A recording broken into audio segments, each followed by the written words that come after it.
आज हम लोग सीखेंगे कंडक्शन मेथड ऑफ चार्जिंग। पिछले क्लास में हम लोग फ्रिक्शनल मेथड और इंडक्शन मेथड ऑफ चार्जिंग कर चुके हैं।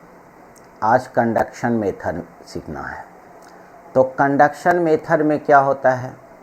तो कंडक्शन मेथड में होता है एक न्यूट्रल बॉडी और एक चार्ज्ड बॉडी। जो न्यूट्रल बॉडी होता है उस पर कोई चार्ज नहीं होता है, और जो चार्ज बॉडी होता है उस पर या तो पॉजिटिव चार्ज एक्सेस होगा, नहीं तो निगेटिव चार्ज एक्सेस होगा। तो एक चार्ज बॉडी को अगर अनचार्ज्ड बॉडी के कांटेक्ट में लाते हैं, टच में लाते हैं, तो जो हमारा न्यूट्रल बॉडी है वो कुछ अमाउंट ऑफ इलेक्ट्रिक चार्ज हमारे चार्ज बॉडी से अपने ओर खींच लेती है। तो कुछ अमाउंट जो अपने ओर खींचती है उसके पीछे क्या मैकेनिज्म है, इसी के बारे में सीखना है। क्योंकि एक चार्ज बॉडी को यदि दूसरे अनचार्ज बॉडी के साथ कांटेक्ट बनाएंगे तो कितना amount of electric charge body का ट्रांसफ़र हो करके हमारे न्यूट्रल बॉडी पर आएगा, उसका कैलकुलेशन कैसे करेंगे, उसका फार्मूला कैसे निकलेगा, ये सारे चीज़ आज हम लोग को सीखना है। तो आज चलते हैं, इसी पर काम करते हैं। कंडक्शन मेथड ऑफ चार्जिंग ये कहता क्या है? कंडक्शन मेथड ऑफ चार्जिंग क्या है, ये क्या कहता है?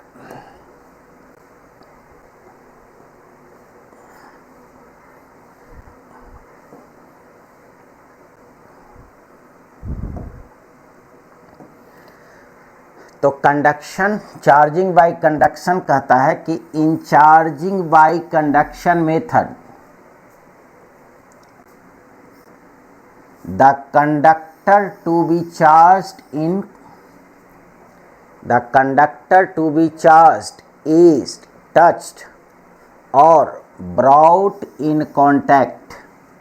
या तो डायरेक्ट टच में लाओ या किसी भी कंडक्टिंग मीडियम के थ्रू कांटेक्ट में लाओ, लेकिन मीडियम कैसा होना चाहिए? कंडक्टर, क्योंकि नाम ही है कंडक्शन मेथड। तो कंडक्शन मेथड में क्या होता है?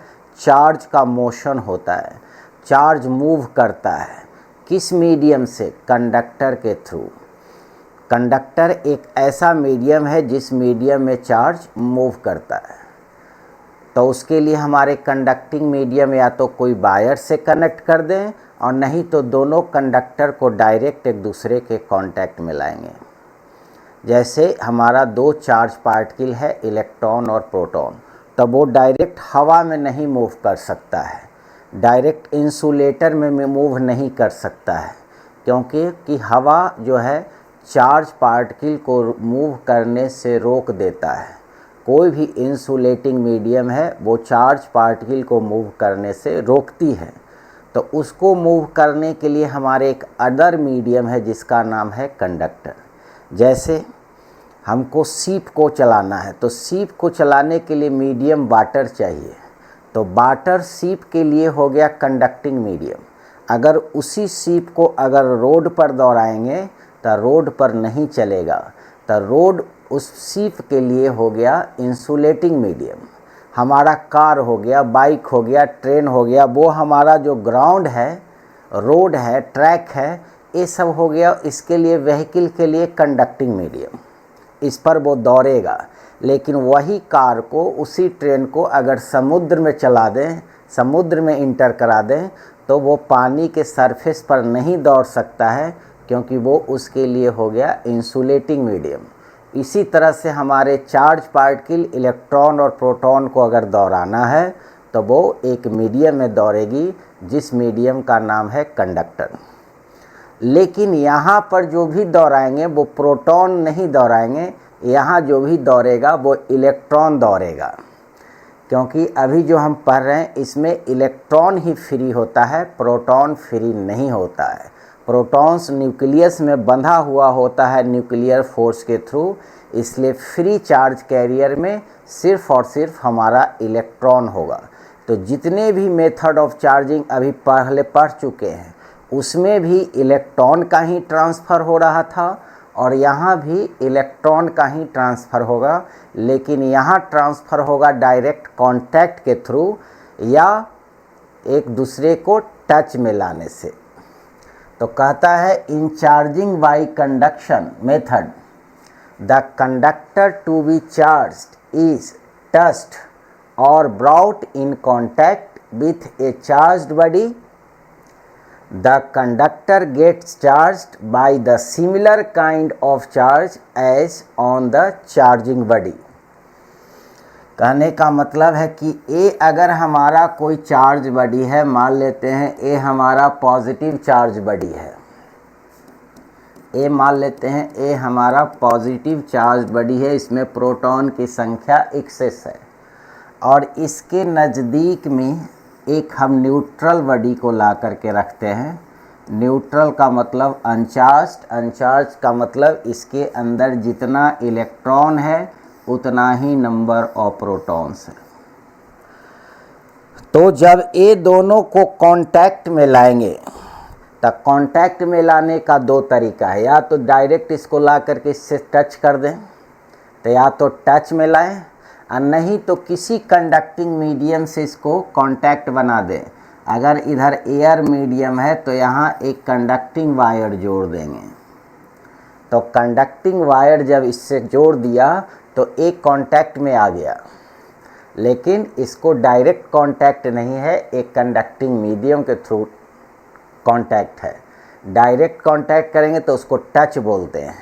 अभी हम इसको वायर के थ्रू कांटेक्ट किए तो इसका कुछ अमाउंट ऑफ चार्ज इस पर आएगा और उसका नेचर सेम होगा जो नेचर ऑफ चार्ज इस पर होगा।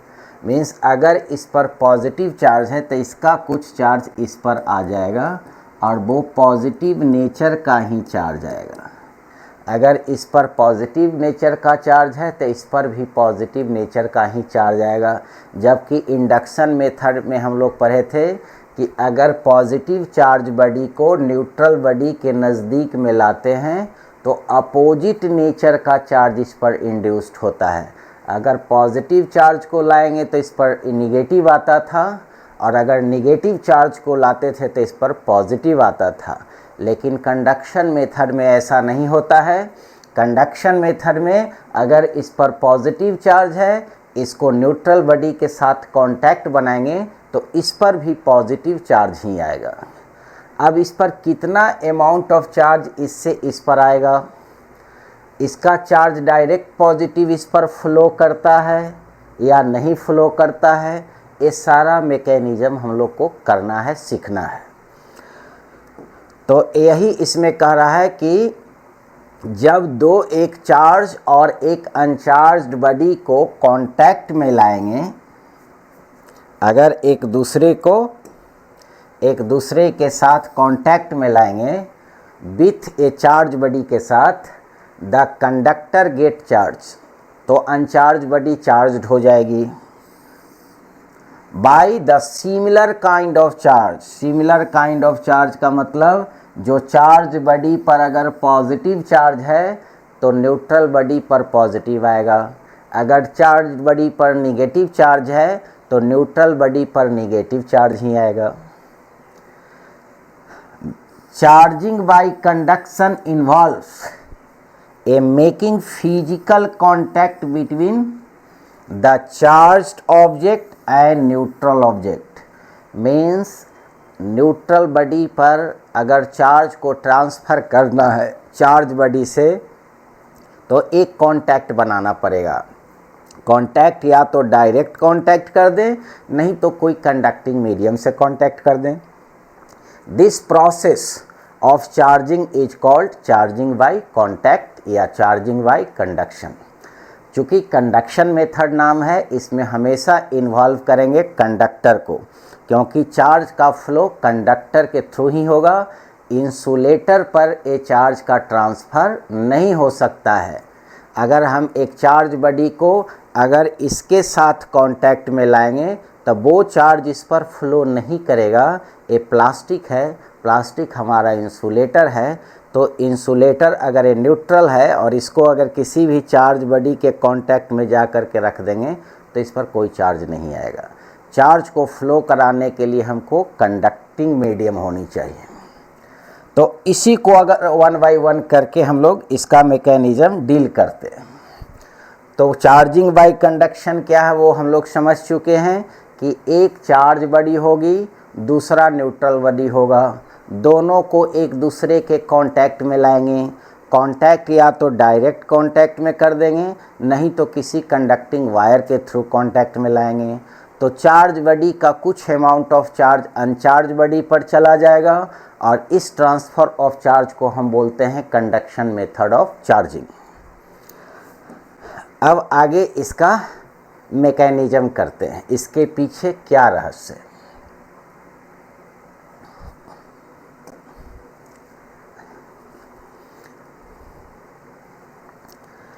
अब ये हमारा चार्ज बॉडी है, एक रड है वो चार्ज किया हुआ है। मान लेते हैं ये हमारा एबोनाइट रड है, रबर का रड है और इसको सिल्क से रब कर दिया। तो हम लोग फ्रिक्शनल मेथड में इलेक्ट्रोस्टैटिक सीरीज में जानते हैं कि एबोनाइट रड का वर्क फंक्शन इलेक्ट्रॉन एफिनिटी सबसे ज़्यादा होता है। इसको किसी भी दूसरी चीज़ से रब करेंगे तो उसका इलेक्ट्रॉन क्या कर लेता है, खींच लेता है। लेकिन इलेक्ट्रॉन नहीं, ए है प्रोटॉन खींच लिया, तो इसको हम एबोनाइट रड नहीं कहते हैं, इसको हम ग्लास रड नाम रख देते हैं, ग्लास रड। तो ग्लास रड को अगर सिल्क से कॉटन से रब करेंगे तो ग्लास रड का इलेक्ट्रॉन सिल्क या कॉटन या कोई भी फर अपने ओर खींच लेता है, तो पॉजिटिवली चार्ज हो गया। तो ये हमारा ग्लास रड है पॉजिटिवली चार्ज। और ये कोई हमारा मेटेलिक स्फीयर है, वो न्यूट्रल स्टेज में है, मीन्स इसके पास जितना नंबर ऑफ इलेक्ट्रॉन है उतना ही नंबर ऑफ प्रोटॉन्स है, मीन्स इस पर टोटल नेट चार्ज 0 है। तो ये हो गया न्यूट्रल। इसमें जितने भी एटम्स है, हर एक एटम्स के पास जितने नंबर ऑफ इलेक्ट्रॉन्स है उतने नंबर ऑफ प्रोटॉन्स है। अब हमको इसका कुछ चार्ज को इस पर ट्रांसफ़र करना है। तो ट्रांसफ़र करेंगे कैसे, तो कंडक्शन मेथड कहता है कि इसके ला करके इसके साथ कांटेक्ट में बना दो, और नहीं तो कोई कंडक्टिंग मीडियम से जोड़ दो। तो हम जोड़ते नहीं हैं, अभी क्या करते हैं डायरेक्ट इसको कांटेक्ट में ला देते हैं। तो इसको इसके साथ कांटेक्ट में कर दिया। तो अब इसके पीछे क्या होगा, तो अब इसके पीछे क्या क्या काम होगा उसको जानते हैं। अब ये पॉजिटिव चार्ज है, इसका इलेक्ट्रॉन के प्रति एफिनिटी सबसे ज़्यादा है, क्योंकि इसका इलेक्ट्रॉन खींचा गया है। तो खींचा गया है तो ये क्या करेगा कि जहाँ भी इसको इलेक्ट्रॉन मिलेगा उसको खींचना चाहेगा एक शक्ति बना करके, और उस शक्ति को बोलते हैं इलेक्ट्रिक फील्ड। वो शक्ति इनविजिबल होता है, वो आँख से दिखाई नहीं पड़ता है, जिसके बारे में हम लोग detail properties of electric field में कूलम्ब्स लॉ के टॉपिक में करेंगे। एक शक्ति चलता है, शक्ति ऐसे समझेंगे कि जैसे पृथ्वी है, तो पृथ्वी चारों ओर एक शक्ति बनाई हुई है जिसको बोलते हैं ग्रेविटेशनल फील्ड। और पृथ्वी के नज़दीक अगर कोई भी ऑब्जेक्ट को ऐसे यहाँ छोड़ देते हैं तो ये सीधे नीचे चला जाता है। नीचे कौन खींच रहा है, पृथ्वी खींच रहा है चारों ओर एक शक्ति बनाकर। वो शक्ति इनविजिबल है, उसको हम देख नहीं सकते हैं, फील कर सकते हैं कि हाँ एक शक्ति बनाए हुए है। एक्सपेरिमेंट के थ्रू इसको ऑब्जर्व कर सकते हैं। जब कोई भी ऑब्जेक्ट को छोड़ते हैं तो पता चलता है कि ये नीचे जा रहा है। नीचे क्यों, क्योंकि पृथ्वी इसको खींच रही है एक शक्ति बना करके। तब फोर्स दो तरह का होता है, एक फोर्स होता है कांटेक्ट फोर्स और एक होता है फील्ड फोर्स। तो कांटेक्ट फोर्स का मतलब अगर हमको इस ऑब्जेक्ट को यहाँ ले जाना है तो ऐसा नहीं होगा कि यहाँ से हम फील्ड बना दें, ऐसे ऐसे हाथ घुमा दें तो एक जादू की छड़ी के तरह ये उठ कर के हमारे पास आ जाएगा। हमको इसको ले जाने के लिए इसको पकड़ करके ले जाना पड़ेगा। तो हम जो फोर्स लगा रहे हैं वो फोर्स इसके साथ कांटेक्ट में है। तो इस फोर्स, जिस फोर्स को हम इसके साथ कांटेक्ट बना करके ले जा रहे हैं, तो इस फोर्स का नाम है कांटेक्ट फोर्स। अगर हमारे हाथ में अगर ऐसा कोई शक्ति रहता कि हम यहाँ से हाथ ऐसे करते और उस शक्ति से सीधे पेन उठ करके मेरे हाथ में चिपक जाता, तब हम समझते कि उसके थ्रू हमारे कांटेक्ट हट गया है। हम जो खींचे हैं वो अपने शक्ति के कारण खींचे, एक फील्ड के थ्रू खींचे हैं, और उस फील्ड पर के थ्रू जब इस पर फोर्स लगता तब उसको फील्ड फोर्स कहते हैं। जैसे मैग्नेट है, तो मैग्नेट जो आयरन का छोटे छोटे टुकड़े को बिना कांटेक्ट के ही अपने ओर खींच लेता है, तो एक शक्ति बनाकर खींचती है, और उस शक्ति को, उस फोर्स को हम बोलते हैं फील्ड फोर्स। जैसे पेन यहाँ से गिराएंगे तो पृथ्वी खुद उठ कर के इसको पकड़ करके ले जाने के लिए नहीं आती है, वहीं से खींच लेती है।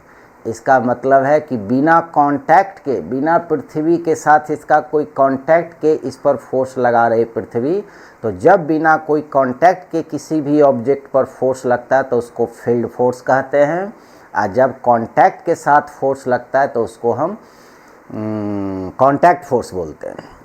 तो नेचर में 3 फील्ड फोर्स है, एक इलेक्ट्रिक फील्ड फोर्स, एक मैग्नेटिक फील्ड फोर्स और एक ग्रेविटेशनल फील्ड फोर्स।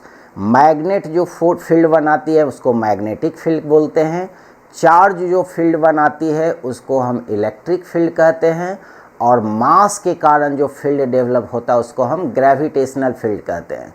तो चार्ज अपने चारों ओर एक शक्ति बनाए हुए है, और वो शक्ति क्या है? वो शक्ति है कि एक चाहता है किसी तरह से हम कहीं से इलेक्ट्रॉन को खींच लें, क्योंकि इसका इलेक्ट्रॉन कोई ना कोई खींच के लेकर के चला गया है।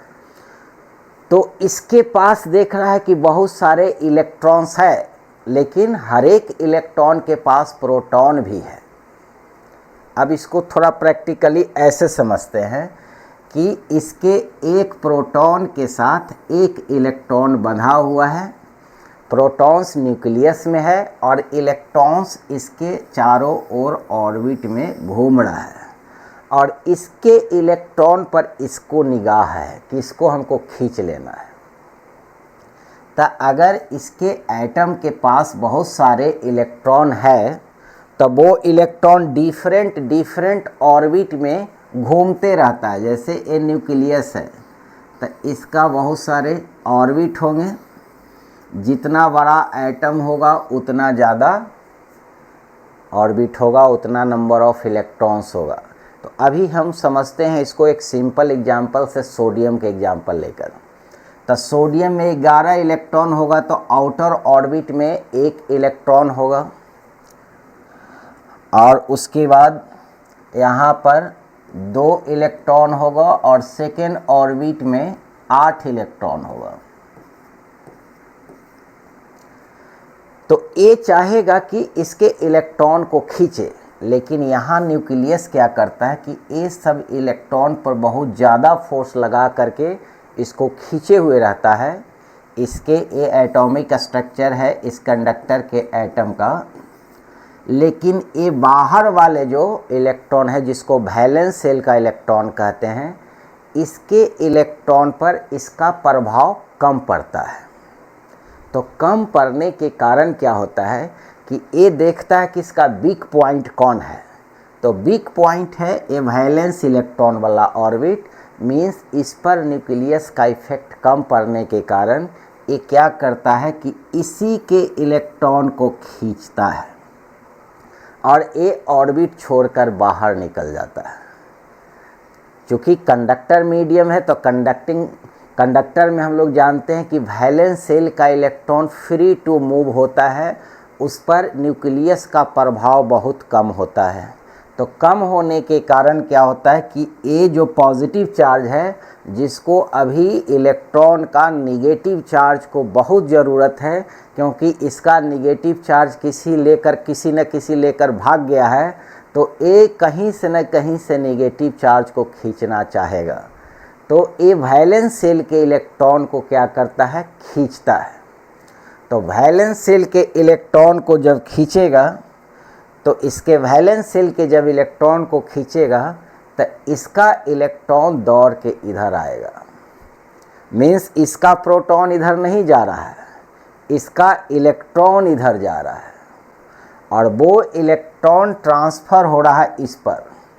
तो मान लेते हैं कि यहाँ से इसका 5 इलेक्ट्रॉन मान लेते हैं कि एक इलेक्ट्रॉन,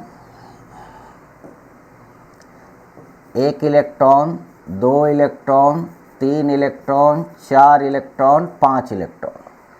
ये पाँच इलेक्ट्रॉन इसका खींच लिया ए, तो एक खींच लिया,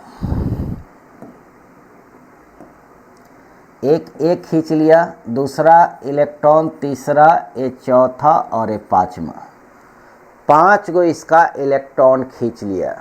इसका मतलब 5 सोडियम एटम का एक एक इलेक्ट्रॉन खींचा गया। तो एक एक इलेक्ट्रॉन 5 सोडियम एटम का खींचा गया, तो ये 5 सोडियम एटम Na+ के फॉर्म में आ जाएगा। मीन्स 5 सोडियम एटम के पास पॉजिटिव चार्ज एक्सेस हो जाएगा। तो ये 5 इलेक्ट्रॉन जब आएगा तो ए हो जाएगा इलेक्ट्रॉन के साथ न्यूट्रल, ए भी हो जाएगा न्यूट्रल, ए भी हो जाएगा न्यूट्रल, ए भी हो जाएगा न्यूट्रल, ए भी हो जाएगा न्यूट्रल। मीन्स 5 प्रोटॉन को 5 इलेक्ट्रॉन मिल गया, तो इसका काम बन गया। इसका इलेक्ट्रॉन पाँचों का कोई खींच कर भाग गया था, वो किसी दूसरे से खींच करके इससे लेकर के आ गया। अब यहाँ बचा कै गो, 7 गो प्रोटॉन बच गया। ये भी प्रयास कर रहा है लेकिन फर्दर इससे नहीं खींचा रहा है, तो ये ऐसे ही रह जाएगा और ये 5 गो इलेक्ट्रॉन खींच करके रुक जाएगा। तो 5 इलेक्ट्रॉन खींच करके रुक गया, इसका मतलब इस पर 5 इलेक्ट्रॉन का कमी हो गया, लॉस कर गया। 5 इलेक्ट्रॉन लॉस कर गया तो इस पर 5 प्रोटॉन एक्सेस में आ जाएगा। मीन्स 5 गो सोडियम एटम पर एक्सेस प्रोटॉन आ जाएगा, तो इस पर एक्सेस प्रोटॉन 5 आ गया। अब इस रड को जैसे ही हटा लेंगे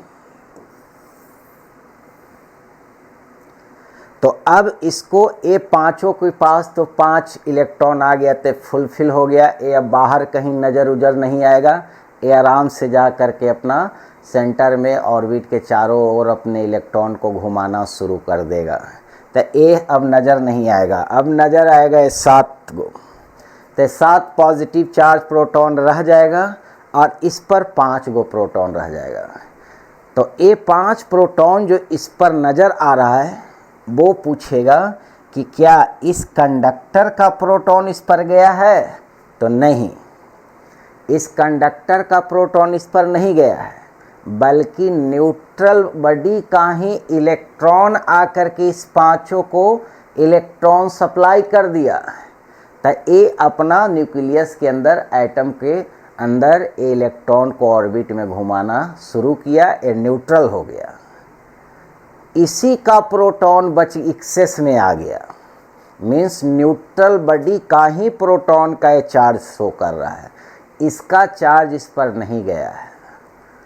मीन्स पॉजिटिव चार्ज जो रड है उस रड का प्रोटॉन इस पर नहीं गया है, बशर्ते कि इसका इलेक्ट्रॉन ही उठ कर करके आया है। और चार्जिंग मेथड में हमेशा यही होता है, हमेशा इलेक्ट्रॉन का ही ट्रांसफ़र होता है, प्रोटॉन का ट्रांसफ़र नहीं होता है। तो इस केस में इस पर भी कुछ चार्ज आ गया, इस पर भी कुछ चार्ज आ गया। मान लेते हैं कि इस पर पहले कुछ चार्ज था, टोटल चार्ज Q मान लेते हैं 5 कूलम। जब दोनों को कांटेक्ट बना करके हटाया तो इस पर कुछ बच गया Q1, ये मान लेते हैं 3 कूलम। और इस पर कुछ चार्ज आ गया Q2, इस पर मान लेते हैं 2 कूलम। तो ये जो वैल्यू इस पर कितना बचा कांटेक्ट करने के बाद, इस पर कितना चार्ज रह गया और इस पर कितना चार्ज बढ़ गया, ये सब वैल्यू को कैलकुलेट कैसे करेंगे इसी के बारे में हम लोग को सीखना है। तो अभी हम लोग मैकेनिज्म सीखे हैं कि एक पॉजिटिव चार्ज बॉडी को न्यूट्रल बॉडी के कांटेक्ट में लाते हैं तो चार्ज का ट्रांसफ़र कैसे होता है और फाइनल इक्विलिब्रियम में कैसे चार्ज एक बॉडी से दूसरे बॉडी पर जाता है। अब अगर इसी को पॉजिटिव चार्ज के जगह अगर निगेटिव चार्ज लाएंगे तब मैकेनिज्म क्या होगा, तब कैसे ट्रांसफ़र होगा। अभी तो एक पॉजिटिव चार्ज बॉडी को न्यूट्रल बॉडी के कांटेक्ट में लाए थे, तब ये दोनों कैसे चार्ज हुआ, इसका इलेक्ट्रॉन इस पर ट्रांसफ़र हुआ। प्रोटॉन ट्रांसफ़र नहीं होता है। अब हम इसकी जगह निगेटिव चार्ज बॉडी लाते हैं। अब ये हमारा निगेटिवली चार्ज बॉडी है, तो निगेटिवली चार्ज बॉडी में एवोनाइट रड है। हम लोग जानते हैं कि इलेक्ट्रोस्टैटिक सीरीज में सबसे ज़्यादा इलेक्ट्रॉन एफिनिटी और वर्क फंक्शन एवोनाइट रड का होता है, रबर का होता है। इसको अगर सिल्क से रब कर दे, कॉटन से रब कर दे, वुड से रब कर दे, सिल्क से रब कर दे, फर से रब कर दे, प्लास्टिक से रब करेंगे, किसी भी मटेरियल से रब करेंगे तो सब का इलेक्ट्रॉन खींच लेता है। तो ये निगेटिवली चार्ज हो गया।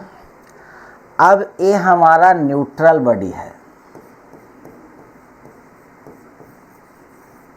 तो इस न्यूट्रल बॉडी के जब कांटेक्ट में आता है तब क्या होता है, अब ये हमारा जो न्यूट्रल बॉडी का मतलब जिसके अंदर जितना प्रोटॉन उतना ही इलेक्ट्रॉन, जितना पॉजिटिव उतना ही negative, positive negative same amount का है।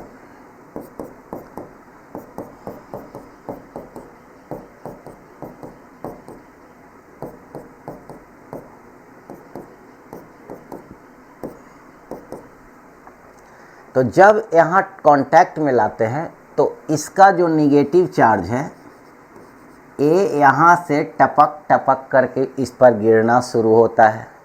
तो उसके पीछे क्या लॉजिक है, कैसे गिरना शुरू होता है, तो इसको तो एक तरीका है जिसको हम इलेक्ट्रिक पोटेंशियल के कंसेप्ट पर सीखते हैं कि चार्ज का फ्लो जो होता है हमेशा होता है हाई पोटेंशियल से लो पोटेंशियल की ओर ट्रांसफ़र।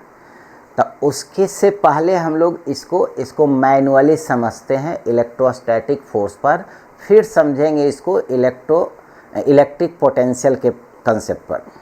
अभी इसको ऐसे समझते हैं कि ये न्यूट्रल है और ये निगेटिव चार्ज है। तो ये निगेटिव चार्ज और ये जो निगेटिव चार्ज यहाँ पर डेंसिटी निगेटिव चार्ज का इस रड पर भरा हुआ है, तो हर निगेटिव चार्ज एक दूसरे को रिपेल करेगा, हर एक दूसरे को रिपेल करेगा। सेम नेचर ऑफ चार्ज में रिपल्सन होता है। तो जब एक दूसरे को रिपेल करेगा तो चाहेगा कि दूर भागना, हर एक दूसरे को दूर भगाना चाहेगा। मीन्स ए निगेटिव चार्ज है और ए निगेटिव चार्ज है, तो ये दोनों एक दूसरे से दूर जाएगा। तो हर एक निगेटिव चार्ज एक दूसरे को रिपेल करेगा, तो चाहेगा कि हम दोनों के बीच झगड़ा ना हो, दूरी बना करके रखें। तो दूरी बनेगा कैसे, अब एक कंडक्टर है और इस कंडक्टर पर बहुत सारे निगेटिव चार्ज रख दिए हैं। मान लेते हैं ये सारे निगेटिव चार्ज है, तो सब एक दूसरे को फोर्स लगा रहा है, सारा निगेटिव चार्ज एक दूसरे से झगड़ा कर रहा है। और ये चारों ओर मीडियम है एयर। तो दूरी बनाने के लिए ये चाहेगा कि आगे भागे, लेकिन एयर है, ये इंसुलेटिंग मीडियम है, ये चार्ज को भागने नहीं देगा, रोक देगा। इंसुलेटिंग मीडियम में चार्ज जाता ही नहीं है। तो जैसे ही इसको हम अपने कंडक्टर के साथ कांटेक्ट में लाएंगे तो कंडक्टर का एक लार्ज सरफेस एरिया खाली मिलेगा। तो जैसे ही खाली मिलेगा तो यहाँ से सारे इलेक्ट्रॉन भाग भाग करके इस पर आना शुरू करेगा, जिससे कि ये सारे इलेक्ट्रॉन के पास दूरी बना रहे। तो इसके वाले इलेक्ट्रॉन को अभी हम ब्लैक साइन से शो करते हैं। तो इसका कुछ इलेक्ट्रॉन 3, 4, 5, 6, 7, 8, 9, 10 मान लेते हैं, 10 इलेक्ट्रॉन यहाँ से इस पर आ गया। तो यहाँ से 10 इलेक्ट्रॉन आ गया, तो इसका कुछ खाली हुआ स्पेस, तो इसका मतलब इस पर कुछ निगेटिव चार्ज आ गया और कुछ निगेटिव चार्ज इस पर बच गया। एक समय आएगा कि इसका चार्ज इस पर आना बंद हो जाएगा, क्योंकि इस पर भी चार्ज की डेंसिटी ज़्यादा होगा, तो यहाँ भी झगड़ा होगा। तो अब होगा कि इसका कुछ चार्ज इस पर जैसे ही आएगा, उसके बाद यहाँ पर से चार्ज आना रुक जाएगा, क्योंकि यहाँ भी इलेक्ट्रॉन के बीच में स्पेस मिल जाएगा कि झगड़ा कम होगा। तो अब इस केस में क्या होगा कि इस पर भी निगेटिव चार्ज आ गया और इस पर भी निगेटिव चार्ज आ गया। अब इसको हटा देंगे तो इस पर कुछ निगेटिव चार्ज रह जाएगा और कुछ निगेटिव चार्ज इस पर आ जाएगा। मीन्स कांटेक्ट के बाद इस रड को अगर हटाते हैं तो इस पर जो चार्ज आ जाएगा वो Q1 और इस पर जो चार्ज आ जाएगा वो Q2, अगर पहले से इस पर टोटल चार्ज Q था। और यहाँ कंजर्वेशन ऑफ चार्ज का प्रिंसिपल भी वैलिड करेगा। मीन्स पहले जितना total amount of electric charge था उसका कुछ पार्ट इस पर रह गया, उसको हम Q1 बोल रहे हैं, कुछ अमाउंट ऑफ चार्ज इस पर चला गया जिसको हम Q2 बोल रहे हैं। तो टोटल जितना रड पर चार्ज था वो Q1 प्लस Q2 के बराबर हो जाएगा। तो यहाँ पर निगेटिव चार्ज था तो न्यूट्रल बॉडी पर भी निगेटिव ही चार्ज गया। इससे पहले वाले में इस पर पॉजिटिव चार्ज था तो न्यूट्रल बॉडी पर पॉजिटिव ही चार्ज गया, लेकिन वहाँ पर मैकेनिज़्म दूसरा था, यहाँ मैकेनिज़्म दूसरा है। मेन इसका मैकेनिज़्म है जिसको हम लोग कहते हैं इलेक्ट्रिक पोटेंशियल के बेसिस पर चार्ज का ट्रांसफ़र होता है। तो अभी इलेक्ट्रिक पोटेंशियल तो आगे हम लोग सीखेंगे, लेकिन उसी से रिलेटेड कुछ कंसेप्ट पर हम इसको सीखते हैं कि इलेक्ट्रिक पोटेंशियल पर कैसे चार्ज का फ्लो होता है। जैसे ये हमारा है वाटर का 2 टैंक है, ए टैंक भरा पड़ा है लेकिन ए टैंक खाली है। तो जैसे हम यहाँ पर इसको पहले हटाते हैं,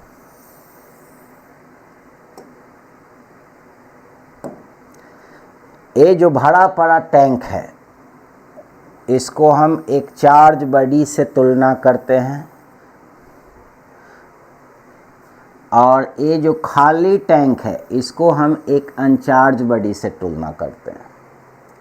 2 स्फीयर है और जितना कैपेसिटी इस टैंक का है उतना ही कैपेसिटी इस टैंक का है। अगर इसमें 10 लीटर अगर पानी रख सकते हैं तो इसमें भी 10 लीटर पानी रख सकते हैं। मीन्स दोनों का वॉल्यूम की कैपेसिटी सेम है, अंदर दोनों का स्पेस सेम है। तो हम लोग जो 2 स्फीयर कंसीडर किए हैं तो इसका जितना रेडियस होगा उतना ही इसका भी रेडियस होगा। मीन्स जितना इस स्फीयर का वॉल्यूम उतना इस स्फीयर का वॉल्यूम 4/3 पाई आर क्यू, जितना इस स्फीयर का area 4 pi r square surface area, उतना ही इस स्फीयर का surface area 4 pi r square. अब यहाँ पर ये जो हमारा वेसल है वो कंप्लीट फील्ड है। किस चीज़ से फील्ड है? तो ये फील्ड है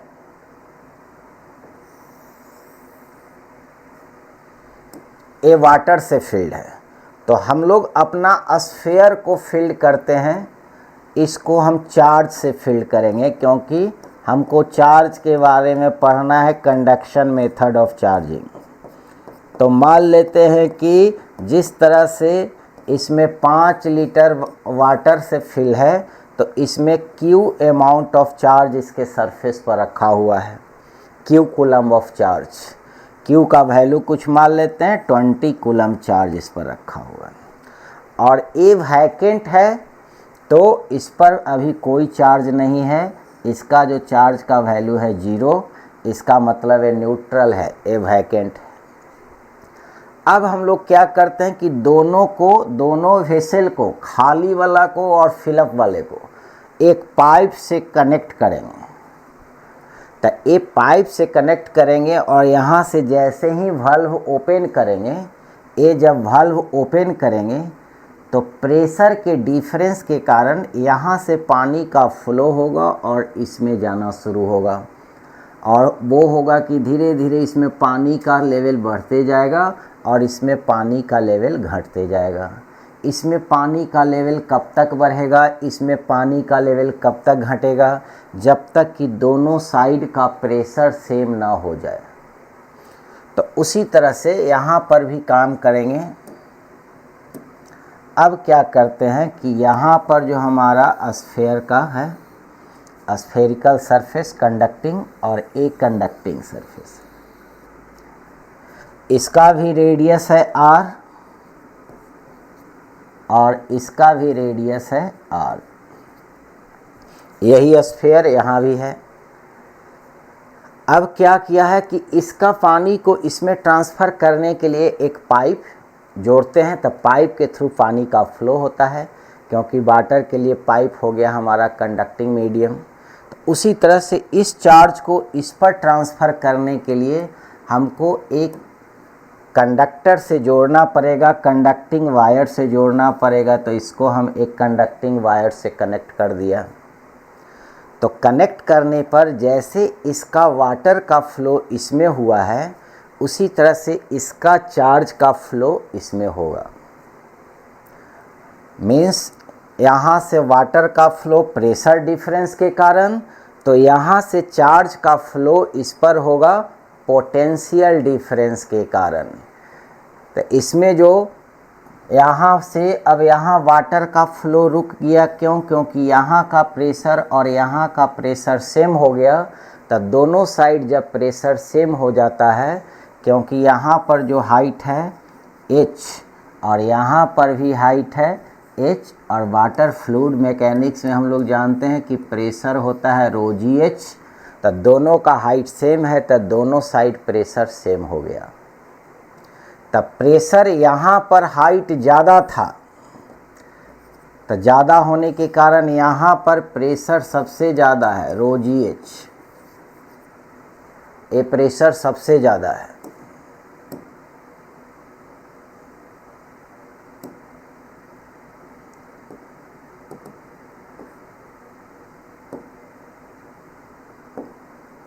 यहाँ पर का जो प्रेशर है ρgh, यहाँ हाइट सबसे ज़्यादा है। यहाँ पर अभी कोई हाइट नहीं है, तो यहाँ का प्रेशर हो गया 0, क्योंकि यहाँ हाइट 0 है। तो यहाँ का प्रेशर डिफरेंस है, यहाँ हाई प्रेशर से लो प्रेशर की ओर वाटर का फ्लो हो रहा है। उसी तरह से इस पर चार्ज ज़्यादा है, तो इसका इलेक्ट्रिक पोटेंशियल, यहाँ जैसे प्रेशर के कारण पानी का फ्लो होता है, तो इलेक्ट्रिक पोटेंशियल के कारण चार्ज का फ्लो होता है। अब इलेक्ट्रिक पोटेंशियल क्या होता है वो हम लोग आगे समझेंगे। तो ये इलेक्ट्रिक पोटेंशियल के कारण ये हाई पोटेंशियल पर है, ये लो पोटेंशियल पर है। तो यहाँ से जब इसको कनेक्ट करेंगे एक कंडक्टिंग वायर से, तो इसका कुछ पॉजिटिव चार्ज इस पर ट्रांसफ़र हो जाएगा। और हम लोग जानते हैं कि पॉजिटिव चार्ज तो ट्रांसफ़र होता नहीं है, पॉजिटिव चार्ज तो न्यूक्लियस में होता है। तो जैसे ही इसको कंडक्टर से जोड़ेंगे, तो इस पर जो पॉजिटिव चार्ज था, ये इलेक्ट्रिक फील्ड बना करके, एक शक्ति बना करके इसके इलेक्ट्रॉन को खींचेगा। तो जब इलेक्ट्रॉन खींचेगा, तो इसके एटम से जो जो इलेक्ट्रॉन खिंचाएगा, उतना इस पर पॉजिटिव चार्ज एक्स्ट्रा डेवलप होते चला जाएगा। और जो जो इसके एटम के इलेक्ट्रॉन खींचा करके इस पर आएगा, उतना इलेक्ट्रॉन ए प्रोटॉन को न्यूट्रलाइज कर देगा। मीन्स इसके से खिंचाने के बाद इस पर जो इलेक्ट्रॉन आएगा, वो इलेक्ट्रॉन जैसे अभी हम ऐसे इस पर पूरा का पूरा चार्ज शो कर देते हैं। ये पूरा चार्ज 20 कूलम था, हम इसको कंडक्टिंग वायर से इसको कनेक्ट कर दिया। तो कनेक्ट करने के बाद क्या होगा कि इसका इलेक्ट्रॉन यहाँ से इस कंडक्टर के थ्रू आएगा, और जो जो प्रोटॉन के पास ये जाएगा, वो सारे प्रोटॉन को न्यूट्रलाइज कर देगा। तो उतना प्रोटॉन के चार्ज को ख़त्म कर देगा। तो मान लेते हैं कि 9 गो इलेक्ट्रॉन यहाँ से खिंचा करके आया, तो यहाँ 9 गो एटम का एक्स्ट्रा प्रोटॉन हो जाएगा। तो यहाँ पर 7 प्रोटॉन था पहले से, 9 प्रोटॉन आ गया। मीन्स इसके एटम का 9 इलेक्ट्रॉन खींच लिया, तो 9 प्रोटॉन यहाँ पर एक्सेस में आ गया। और वो जो 9 इलेक्ट्रॉन इससे खिंचा करके इस पर आया है, इसके 9 गो प्रोटॉन को न्यूट्रलाइज कर देगा।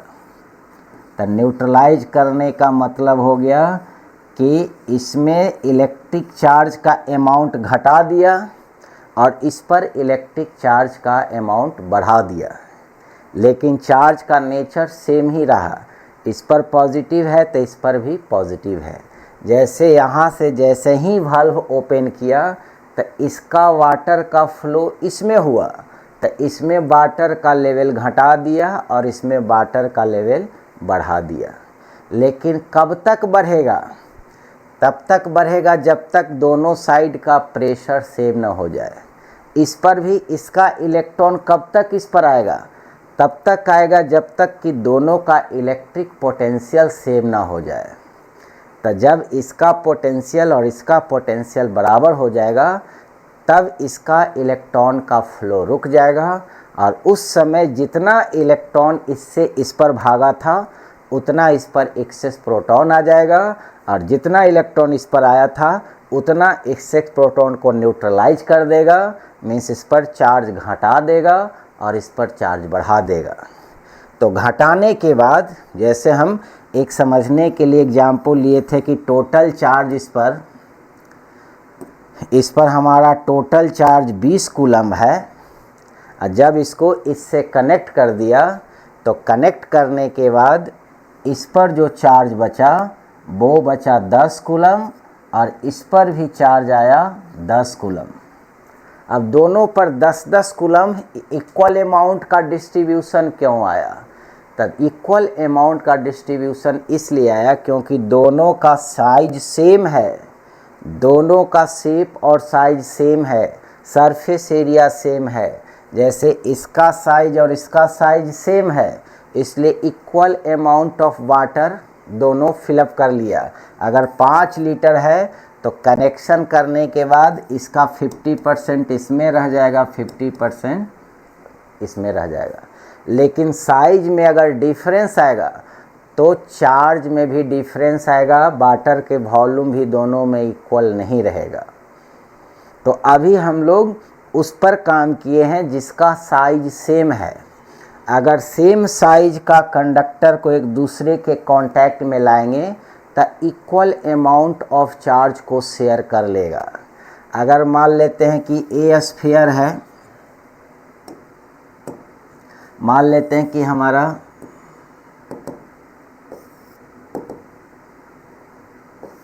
ए हमारा स्फीयर है और ए हमारा स्फीयर है। इसका भी रेडियस 1 सेंटीमीटर और इसका भी रेडियस 1 सेंटीमीटर। और अगर इसके पास चार्ज है 50 माइक्रोकूलम, और जब इसको एक दूसरे के कांटेक्ट में कर देंगे तो कांटेक्ट में करने के बाद दोनों 50-50 चार्ज शेयर कर लेगा। इस पर चार्ज हो जाएगा 25 माइक्रोकूलम और इस पर भी चार्ज हो जाएगा 25 माइक्रोकूलम। साइज शेप सेम होने पर दोनों इक्वल अमाउंट ऑफ चार्ज को शेयर करेगा, लेकिन साइज में डिफरेंस आएगा तो चार्ज का अमाउंट भी अलग अलग शेयर करेगा, जिसको हम लोग अलग से करते हैं इसके बाद। तो अभी जो हम लोग सीखे हैं कि अगर कंडक्टर का surface area shape size same हो और दोनों को अगर कांटेक्ट में लाएंगे तो इक्वल अमाउंट ऑफ चार्ज को शेयर करेगा। जैसे इसको समझे हैं कि जिस तरह से प्रेशर डिफरेंस के कारण वाटर का फ्लो होता है तो इलेक्ट्रिक पोटेंशियल डिफरेंस के कारण चार्ज का फ्लो होता है। जब दोनों का साइज सेम होगा तो equal amount of water share करने के बाद प्रेशर सेम हो जाएगा। दोनों का कंडक्टिंग बॉडी का भी अगर शेप और साइज सेम होगा तो इक्वल अमाउंट ऑफ चार्ज को शेयर करने के बाद चार्ज का ट्रांसफ़र स्टॉप कर लेगा और दोनों का इलेक्ट्रिक पोटेंशियल सेम हो जाएगा। तो ए हमारा हुआ चार्ज का ट्रांसफ़र कंडक्टिंग मेथड से। अब हम लोग करते हैं कि अगर एक का साइज बड़ा हो और दूसरा का साइज छोटा हो, एक वेसल में ज़्यादा वॉल्यूम है और दूसरा वेसल का कैपेसिटी कम वॉल्यूम का है, तब जब यहाँ से वाल्व खोलेंगे तब वाटर का डिस्ट्रीब्यूशन कैसे करेगा, चार्ज का डिस्ट्रीब्यूशन कैसे करेगा। तो इसके लिए अब काम करते हैं। जैसे यहाँ से देखते हैं,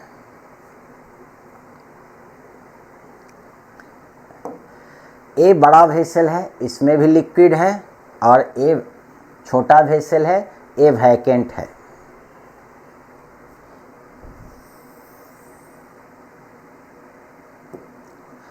तो इसके कॉरेस्पॉन्डिंग हम एक यहाँ पर एक कंडक्टिंग स्फीयर ले लेते हैं, ये बड़ा साइज का लेते हैं, इसका रेडियस r मान लेते हैं, और यहाँ पर एक छोटा साइज का कंडक्टिंग स्फीयर लेते हैं, इसका रेडियस स्मॉल r ले लेते हैं। एक कैपिटल R बड़ा है स्मॉल r से, मीन्स इसका साइज बड़ा है और इसका साइज छोटा है। इसमें इस वेसल में वाटर है, तो हम लोग इस कंडक्टिंग स्फीयर पर चार्ज रख देते हैं। वाटर के जगह इसको चार्ज रख दिया और इस अमाउंट ऑफ चार्ज को Q कह दिया। जैसे इसमें वाटर है, वाटर मान लेते हैं 10 लीटर है, तो इसमें चार्ज मान लेते हैं 50 कूलम। ये वैकेंट है, इसमें वाटर का वॉल्यूम 0 है, ये न्यूट्रल है, तो इस पर चार्ज का वैल्यू 0 है। अब क्या करेंगे कि यहाँ से वाल्व को ओपन करेंगे। तो जब यहाँ से वाल्व को ओपन करेंगे तो अभी हमको पता है कि यहाँ पर प्रेशर हाई है P1 और यहाँ प्रेशर P2 कहते हैं, तो P1 बहुत बड़ा है P2 से। इसका यहाँ इतना प्रेशर वाटर के हाइट के कारण P1 का जो वैल्यू है ρgh है, इसमें वाटर है ही नहीं, इसलिए इसको हम अभी 0 मान लेंगे। अगर एटमॉस्फेरिक प्रेशर को काउंट ना करें तो यहाँ प्रेशर 0। इसका मतलब P1 ग्रेटर देन P2, तो अब वाटर का फ्लो होगा हाई प्रेशर से लो प्रेशर की ओर। किसके थ्रू? ए पाइप के थ्रू, और ये पाइप कंडक्शन का काम करेगा वाटर के लिए। तो उसी तरह से अब हम इस चार्ज को इस चार्ज पर, इस कंडक्टर पर फ्लो कराना चाहते हैं। तो बीच में मीडियम एयर है, एयर इंसुलेटर है, इंसुलेटर डायरेक्ट इस चार्ज को इस पर जाने नहीं देगा। तो इस चार्ज को इस पर ट्रांसफ़र करने के लिए या तो इस स्फीयर को उठा करके डायरेक्ट इसके कांटेक्ट में कर दें, और नहीं तो एक कंडक्टिंग वायर के थ्रू कनेक्ट कर दें। तो वो हम एक कंडक्टिंग वायर के थ्रू कनेक्ट करते हैं।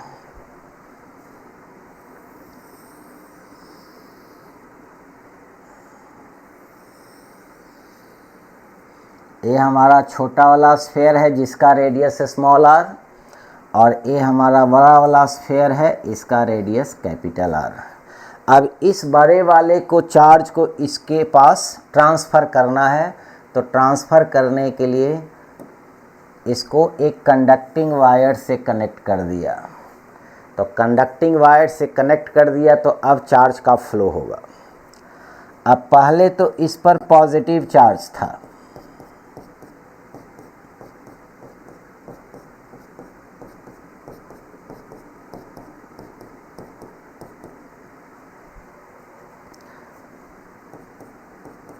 इस पर पॉजिटिव चार्ज था।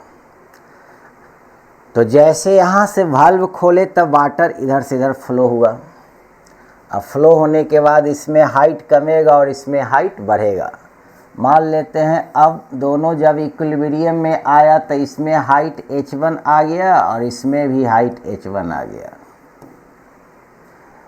और यहाँ का प्रेशर और यहाँ का प्रेशर PP, अब दोनों जगह का प्रेशर सेम हो गया ρgh1। इसमें भी ρgh1, इसमें भी ρgh1, मीन्स अब दोनों साइड का अगर हम इसको P1 डैश कहते हैं, इसको P2 डैश कहते हैं, तो P1 dash is equal to P2 dash. Means अब ना वाटर इधर से इधर जाएगा ना इधर से इधर जाएगा, मीन्स प्रेशर डिफरेंस 0 हो गया, दोनों साइड का प्रेशर सेम हो गया। तो उसी तरह से जब इसको कनेक्ट करेंगे तो एक वाटर का फ्लो कब तक हुआ? जब तक कि दोनों का प्रेशर सेम ना होगा। यहाँ प्रेशर ज़्यादा था, यहाँ कम था, तो दोनों का प्रेशर जब तक सेम नहीं हुआ तब तक इधर का पानी इधर जाते रहा। तो जब इसको कंडक्टिंग वायर से कनेक्ट कर दिया तो चार्ज का फ्लो इधर से इधर कब तक होते रहेगा? जब तक होते रहेगा तब तक दोनों का इलेक्ट्रिक पोटेंशियल सेम ना हो जाए। तो जिस तरह से प्रेशर डिफरेंस के कारण प्रेशर डिफरेंस के कारण फ्लूइड का फ्लो, तब इलेक्ट्रिक पोटेंशियल डिफरेंस के कारण चार्ज का फ्लो होगा। अब चार्ज का फ्लो होगा कैसे? तो हम लोग जानते हैं कि प्रोटॉन का तो डायरेक्ट फ्लो होता नहीं है, फ्लो होगा तो इलेक्ट्रॉन का। तो इलेक्ट्रॉन का फ्लो कराते हैं। तो इलेक्ट्रॉन को फ्लो कराने के लिए इसका इधर से इलेक्ट्रॉन छोड़ करके इस कंडक्टिंग वायर के थ्रू इधर से इधर आने शुरू करेगा। तो जितना इलेक्ट्रॉन इसके एटम को छोड़ करके इधर शिफ्ट करेगा, क्योंकि ये एक शक्ति चलाएगा, शक्ति से इसके वैलेंस सेल के इलेक्ट्रॉन को खींचेगा, और जितना एटम का इलेक्ट्रॉन खींचाएगा उतना इस पर पॉजिटिव चार्ज डेवलप होते चला जाएगा। मीन्स उतना इस पर excess amount of positive charge होते चला जाएगा, और ये इलेक्ट्रॉन इस पर आना शुरू करेगा। तो मान लेते हैं कि इस प्रोटॉन ये सारे प्रोटॉन के साथ इसका इलेक्ट्रिक चार्ज आकर करके न्यूट्रलाइज हो गया। तो यहाँ से 8 प्रोटॉन बनाए हैं, तो यहाँ से 8 इलेक्ट्रॉन निकाल देते हैं। तो यहाँ पर 8 प्रोटॉन को न्यूट्रलाइज कर देगा।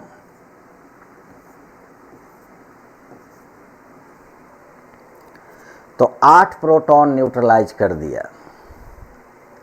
तो 8 प्रोटॉन अगर न्यूट्रलाइज कर दिया तो जो बचा वो इसके पास जो टोटल मान लेते हैं कि इस पर टोटल नंबर ऑफ प्रोटॉन्स अभी हम मान लेते हैं इसके पास 20 प्रोटॉन था।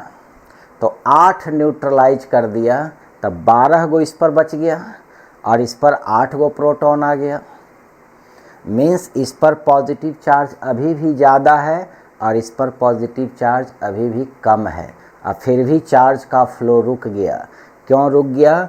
क्योंकि इसका जो पोटेंशियल है, इलेक्ट्रिक पोटेंशियल, इस पोटेंशियल को V1 कहते हैं और इसका जो पोटेंशियल है इसको V2 कहते हैं। तो V1 हो जाएगा V2 के बराबर। मीन्स इसका इलेक्ट्रिक पोटेंशियल, इसका इलेक्ट्रिक पोटेंशियल दोनों बराबर हो गया। कितना पर? 8 इलेक्ट्रॉन जैसे ही इसके पास सप्लाई किया तो इसका 8 गो प्रोटॉन कम हो गया और इस पर 8 प्रोटॉन बढ़ गया। तो अब क्या हुआ कि दोनों का पोटेंशियल बराबर हो गया। जैसे मान लेते हैं कि इसमें 10 लीटर पानी था और 2 लीटर पानी जैसे ही इसको सप्लाई किया तब देखा कि दोनों का हाइट बराबर हो गया। तो जब हाइट बराबर हो गया तब प्रेशर भी दोनों का बराबर हो गया। अब प्रेशर जब बराबर हुआ तब न वाटर इधर से इधर जाएगा न इधर से इधर जाएगा। तो जब इसमें 2 लीटर गया तब इसमें 8 लीटर बच गया। इसका मतलब इसमें पानी का अमाउंट अभी भी ज़्यादा है और इसमें पानी का अमाउंट अभी भी कम है, फिर भी दोनों साइड पे प्रेशर सेम है। मीन्स साइज यहाँ ज़्यादा था तो ज़्यादा वाटर रखा, साइज यहाँ कम था तो कम वाटर में ही एक्सेस प्रेशर बना दिया। तो उसी तरह से यहाँ पर साइज बड़ा था तो ज़्यादा इलेक्ट्रिक पोटेंशियल, और यहाँ इस पर चार्ज ज़्यादा था और इस पर चार्ज कम है। क्यों? क्योंकि इसका साइज बड़ा है और इसका साइज छोटा है। तो सेम पोटेंशियल बनाने के लिए इस पर ज़्यादा चार्ज चाहिए और इस पर कम चार्ज चाहिए क्योंकि साइज छोटा है। तो सेम प्रेशर बनाने के लिए इसमें ज़्यादा पानी चाहिए और इस पर कम पानी चाहिए। इसका मतलब है कि अगर सरफेस एरिया जिस कंडक्टर का बड़ा होगा उस पर चार्ज ज़्यादा रहेगा, जिस कंडक्टर का सरफेस एरिया छोटा होगा उस पर चार्ज कम रहेगा। और अगर सरफेस एरिया बराबर होगा तो दोनों पर चार्ज इक्वल अमाउंट में बटेगा। तो अब यहाँ पर हम लोग फार्मूला डेवलप करेंगे कि जब ये दोनों इलेक्ट्रोस्टैटिक इक्विलिब्रियम में आएगा, चार्ज न इधर से इधर न इधर से इधर ट्रांसफ़र होगा, तब इस पर अब कितना चार्ज बचेगा और इस पर कितना चार्ज आया है। Means rest amount of charge इस पर Q1 का वैल्यू कितना होगा और इस पर Q2 का वैल्यू कितना होगा। मीन्स अगर इस पर 50 कूलम चार्ज है तो जब दोनों को कांटेक्ट में लाएं तो इस पर अब कितना बचा और इस पर कितना ट्रांसफ़र हुआ, इसके लिए हम लोग एक फार्मूला बनाते हैं।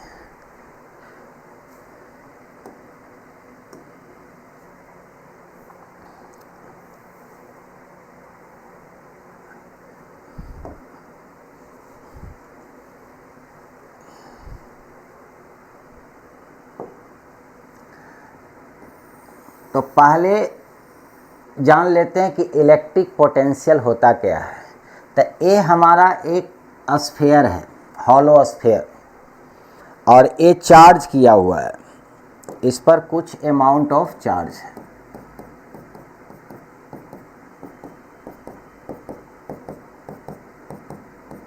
इस चार्ज को हम Q कहते हैं और रेडियस को R कहते हैं।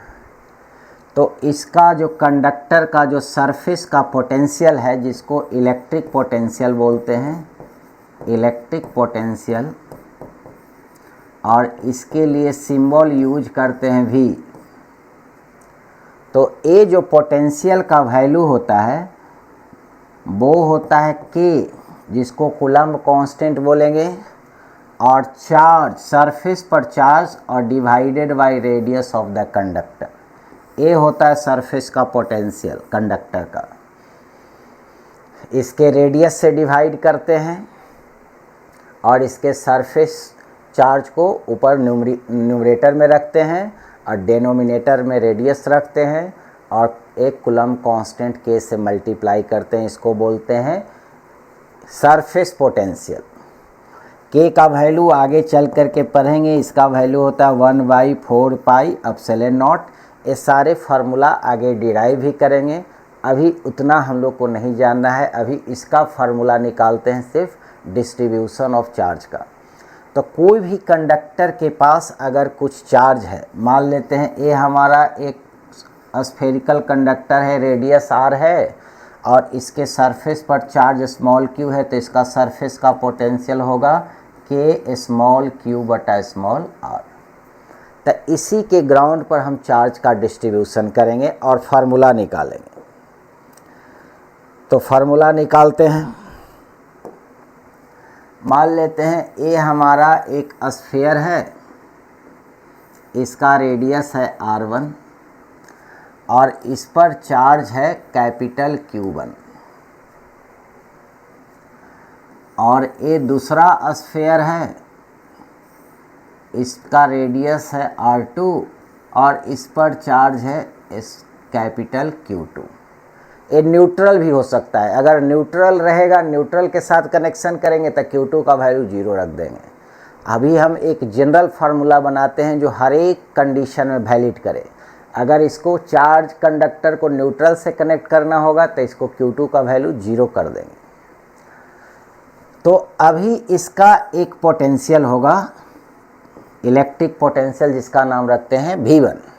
तब V1 का वैल्यू होगा K Q1 बटा R1 और इसका V2 नाम रखते हैं, तब वो हो जाएगा K Q2 अपॉन R2।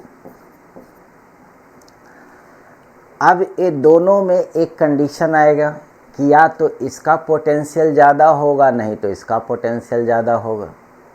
अगर इसका पोटेंशियल ज़्यादा होगा तो ये दोनों को कनेक्ट करेंगे तो इसका चार्ज इस पर जाएगा, और अगर इसका पोटेंशियल ज़्यादा होगा तो इसका चार्ज इसके पास जाएगा। तो दोनों में से किसी का पोटेंशियल ज़्यादा या कम होगा, अभी हम लोग को पता नहीं है, क्योंकि Q1 Q2 R1 R2 का वैल्यू दिया हुआ नहीं है, क्योंकि हम लोग जनरल एक्सप्रेशन बना रहे हैं। तो अब दोनों को कनेक्ट करते हैं। मान लेते हैं कि A जिसका रेडियस R1 है और A जिसका रेडियस R2 है, ये दोनों को एक कंडक्टिंग वायर से कनेक्ट कर दिया। अभी हम मान लेते हैं कि V1 बड़ा है किससे, V2 से।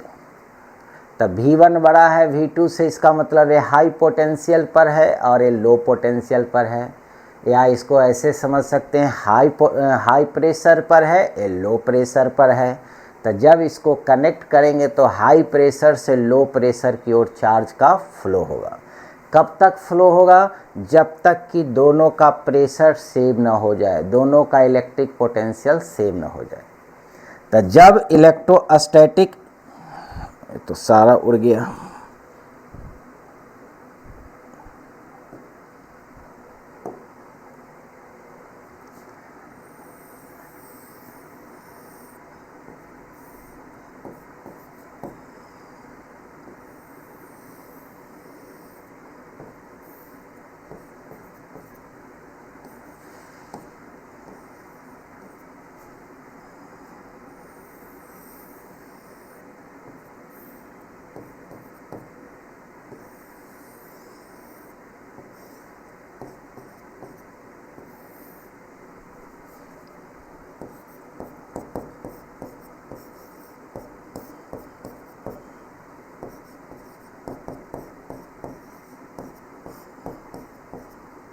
अभी यहाँ हम माने हैं V1 is greater than V2।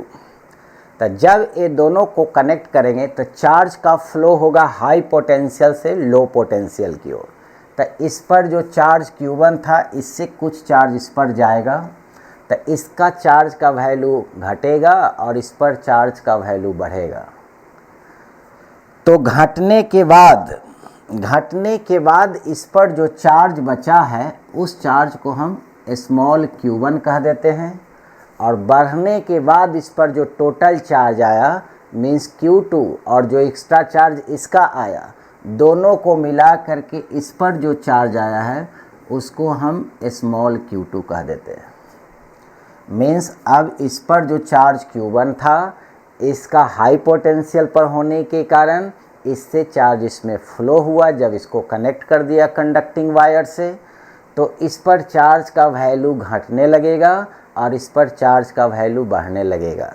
जब दोनों का पोटेंशियल सेम हो जाए, दोनों का प्रेशर सेम हो जाए, तो जिस तरह से प्रेशर सेम होने पर वाटर का फ्लो नहीं होता है, उसी तरह से इलेक्ट्रिक पोटेंशियल सेम होने पर चार्ज का फ्लो नहीं होता है।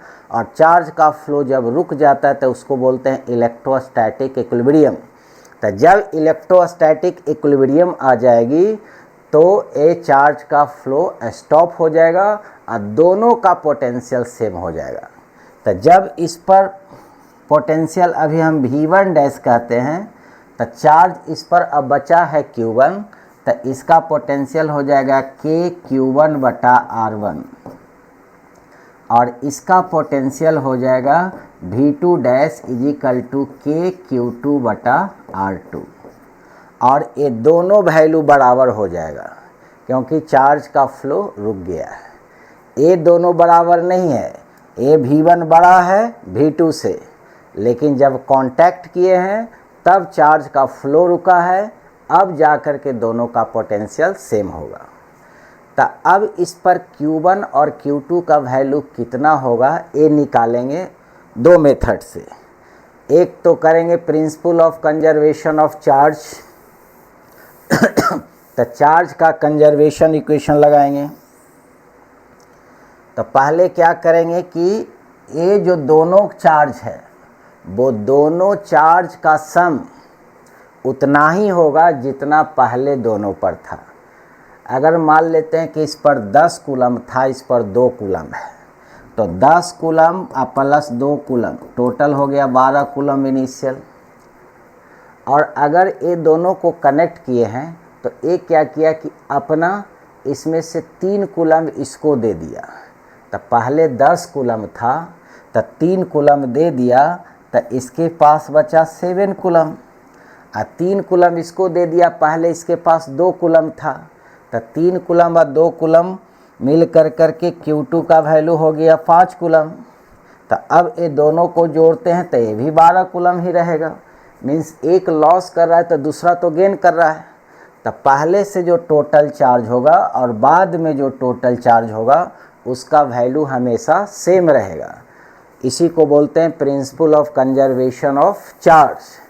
तो इसको हम ऐसे लिख सकते हैं कि ए फाइनल दोनों चार्ज का sum Q1 plus Q2 is equal to initial total charge capital Q1 plus capital Q2, और इसको इक्वेशन नंबर फर्स्ट कहेंगे। दूसरा इक्वेशन ए दोनों से लिखेंगे, at electrostatic equilibrium potential of the connecting conductor are same. तो इसको हम लिख सकते हैं at electrostatic equilibrium, at electrostatic equilibrium V1 dash is always equal to V2 dash. तब V1 डैश लिख देते हैं K Q1 बटा R1 और V2 डैश K Q2 बटा R2।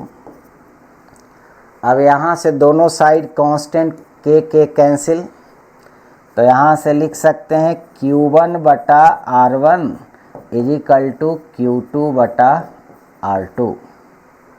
अगर हमको यहाँ से Q1 निकालना है तो Q2 को हम Q1 के टर्म में एक्सप्रेस कर देंगे। तो यहाँ से अगर Q2 निकालेंगे, इसको यहाँ मल्टीप्लाई करेंगे R2 बटा R1 और इंटू Q1। अब इस Q2 का वैल्यू इसमें पुट करेंगे, तब यहाँ फ्रॉम फर्स्ट ए हमारा Q1 है और Q2 का वैल्यू यहाँ से पुट करते हैं Q2 के जगह, तो R2 बटा R1 इंटू Q1 और ए वैल्यू हो जाएगा capital Q1 plus capital Q2 के बराबर, इनिशियल टोटल चार्ज के बराबर। अब दोनों साइड Q1 कॉमन ले लेंगे तो यहाँ पर बचेगा 1 plus R2 upon R1 into Q1 is equal to capital, Q1 यहाँ कॉमन ले चुके हैं तो एक Q1 नहीं रहेगा, capital Q1 plus capital Q2। अब यहाँ से एलसीएम लेते हैं तो Q1 R1 plus R2 divided by R1 plus R2 divided by R1 is equal to capital Q1 plus capital Q2।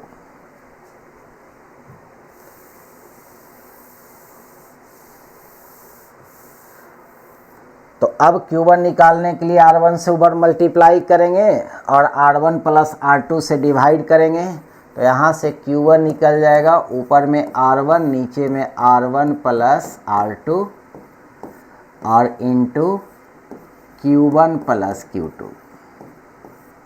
ये फाइनल चार्ज आ गया इस पर कनेक्शन के बाद, और इस पर कितना आएगा, तो एक Q2 वाला वैल्यू में Q1 का वैल्यू रख देंगे,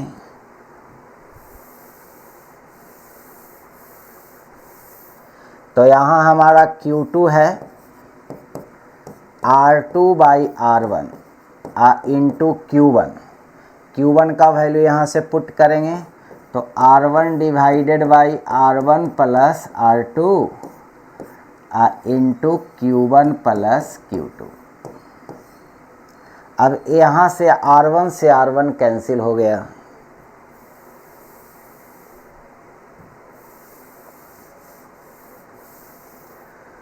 तो यहाँ से अगर Q2 निकालेंगे तो ऊपर बचा R2, नीचे बचा R1 प्लस R2 और इंटू Q1 प्लस Q2।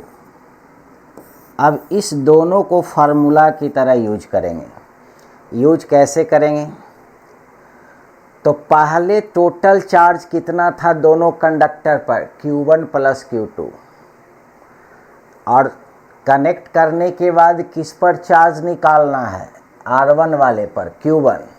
तो जब R1 वाले पर Q1 निकालना है कनेक्ट करने के बाद, तो ऊपर में रेडियस R1 होगा और नीचे में जिसको से कनेक्ट करते हैं दोनों का रेडियस का सम होगा और मल्टीप्लाई होगा दोनों कंडक्टर पर पहले कितना चार्ज था वो चार्ज का सम। तो तो पहले चार्ज था एक पर Q1, दूसरे पर Q2, तो Q1 प्लस Q2 का सम। अगर कनेक्ट करने के बाद इस पर कितना चार्ज आएगा, तो इसका रेडियस ऊपर, जिस पर चार्ज निकालना है उसका रेडियस ऊपर, तो इसका रेडियस ऊपर, Q2 निकालना है स्मॉल स्फीयर पर तो उसका रेडियस ऊपर। फिर इसको किस किस से कनेक्ट किया गया, तो ये दोनों से कनेक्ट किया तो दोनों का रेडियस का सम नीचे। और जो दोनों को कनेक्ट किए हैं, दोनों कंडक्टर पर पहले कितना चार्ज था कनेक्शन से पहले, तो Q1 Q2 था, तो वो टोटल इनिशियल चार्ज के सम से मल्टीप्लाई। तो इसी दोनों फार्मूला से हम दो कंडक्टर पर चार्ज का डिस्ट्रीब्यूशन करते हैं। अब इसी के एनालॉगी में 3, 4, 5, 6 जितने भी कंडक्टर होगा सब के लिए इसी के एनालॉगी पर फार्मूला बना लेते हैं। तो अब इसके सिमिलरिटी पर फार्मूला ऐसे डेवलप करते हैं। जैसे ये हमारा एक कंडक्टर है और ये दूसरा कंडक्टर है, इसका रेडियस है R1, इसका रेडियस है R2। इस पर चार्ज है पहले Q1 और इस पर चार्ज है Q2। टच करने से पहले जब दोनों को जब टच करते हैं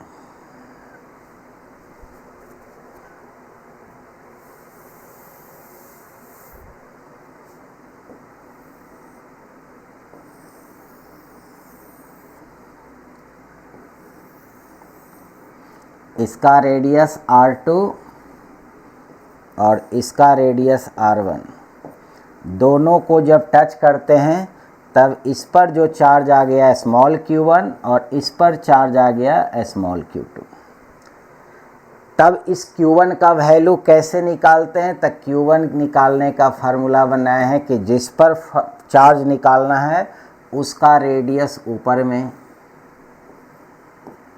डिवाइडेड बाय जिससे कनेक्टेड है वो दोनों कंडक्टर के रेडियस से डिवाइड मल्टीप्लाई होगा इनिशियल टोटल चार्ज से। तो ये दोनों पर इनिशियल टोटल चार्ज है Q1 और Q2, तो यहाँ मल्टीप्लाई कर देंगे Q1 प्लस Q2 से। अगर एक चार्ज पॉजिटिव एक निगेटिव होगा तो निगेटिव के साथ जोड़ेंगे, वो तो न्यूमेरिकल क्वेश्चन करेंगे तो क्लियर हो जाएगा। अब इस पर चार्ज अगर निकालना है Q2, अगर इस पर निकालना है तो पहले इसका रेडियस ऊपर रखेंगे, फिर ये दोनों कनेक्ट है तो दोनों जितना भी कंडक्टर कनेक्ट है वो उसके टोटल रेडियस के सम से डिवाइड, और फिर कनेक्टेड कंडक्टर के इनिशियल टोटल चार्ज से मल्टीप्लाई। ये हो गया हमारा दो कंडक्टर के लिए। अगर दो से ज़्यादा कंडक्टर है, मान लेते हैं ये हमारा कंडक्टर है R1 रेडियस का, दूसरा कंडक्टर है R2 रेडियस का, तीसरा कंडक्टर है R3 रेडियस का। इस पर टोटल इनिशियल चार्ज दे देते हैं। मान लेते हैं कि इस पर इनिशियल चार्ज Q1, इस पर चार्ज Q2 और इस पर चार्ज Q3, सारा स्फेरिकल है। अब तीनों को कनेक्ट करना है।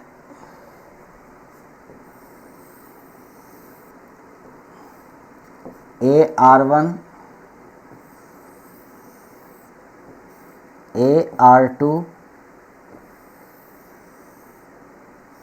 और ए R3।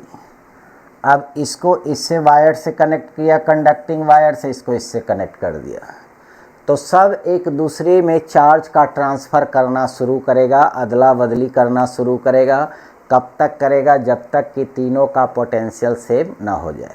तो जब इलेक्ट्रोस्टैटिक इक्विलिब्रियम पहुंचा, तो इलेक्ट्रोस्टैटिक इक्विलिब्रियम पहुंचने के बाद हम मान लेते हैं कि अब चार्ज का ट्रांसफ़र रुक गया और इस पर फाइनल चार्ज आया स्मॉल Q1, इस पर फाइनल चार्ज आया स्मॉल Q2 और इस पर फाइनल चार्ज आया स्मॉल Q3। तो ए स्मॉल q1 का वैल्यू कितना होगा, दिया रहेगा ए सारा चार्ज और ये सारे रेडियस। तो फाइनल कनेक्शन के बाद इस पर कितना चार्ज होगा, तो q1 का वैल्यू निकालना है तो r1 रेडियस पर निकालना है। तो r1 रेडियस ऊपर में रहेगा और नीचे में ए कंडक्टर किससे कनेक्ट है, तो ए दो गो से कनेक्ट है, ए कनेक्ट है इससे, ए कनेक्ट है इससे। तो जितना कंडक्टर से कनेक्ट है सब के रेडियस के सम से डिवाइड। जैसे इसमें दो गो से कनेक्ट था तो दो गो के रेडियस से डिवाइड, इसमें 3 से कनेक्ट है तो 3 का रेडियस से डिवाइड। इस पर दोनों का इनिशियल चार्ज q1 q2 से मल्टीप्लाई, इस पर तीनों कनेक्ट है तो तीनों का initial charge q1 plus q2 plus q3 से मल्टीप्लाई, और इसको कैलकुलेट कर लेंगे तो इस पर फाइनल चार्ज बता देगा। अगर इस पर चार्ज निकालना है तो इसका रेडियस कितना है r2, तो r2 ऊपर रहेगा। फिर एक किस किस से कनेक्ट है, इससे कनेक्ट है, इससे कनेक्ट है, तो जिससे कनेक्ट है सारे का रेडियस के सम से डिवाइड, और फिर तीनों का इनिशियल चार्ज के सम से मल्टीप्लाई। तो q1 plus q2 plus q3।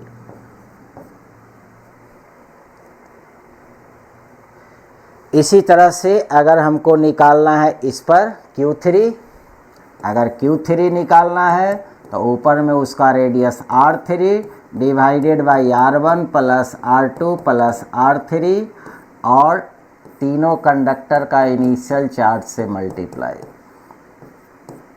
ये 3 कंडक्टर के लिए फार्मूला बनता है। अगर एक और कंडक्टर जोड़ दें तो नीचे 4 गो रेडियस से सम और 4 गो के चार्ज के सम से मल्टीप्लाई। 5 रहेगा तो 5, 6 रहेगा तो 6। लेकिन ये जो फार्मूला अप्लाई होगा वो सिर्फ और सिर्फ स्फेरिकल कंडक्टर पर इसका एप्लीकेशन करेंगे। अगर स्फेरिकल नहीं रहेगा, रेक्टेंगुलर रहेगा, सिलिंड्रिकल रहेगा, तो उसका चार्ज का डिस्ट्रीब्यूशन हम लोग आगे सीखेंगे।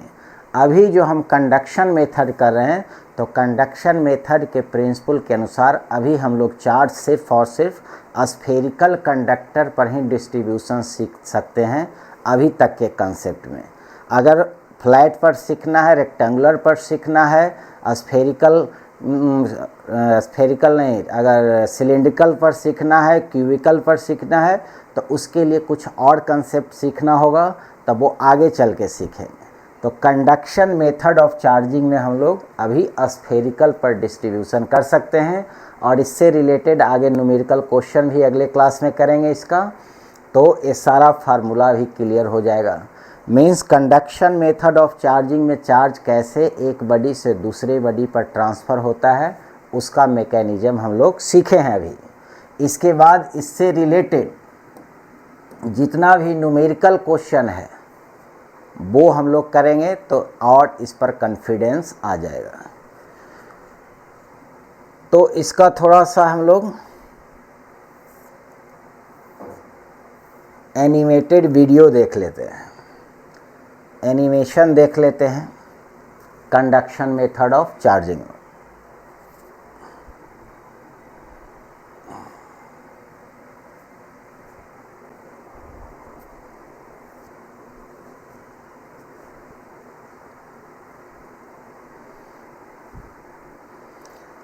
अब इसका कुछ एनिमेटेड पोर्शन देखते हैं।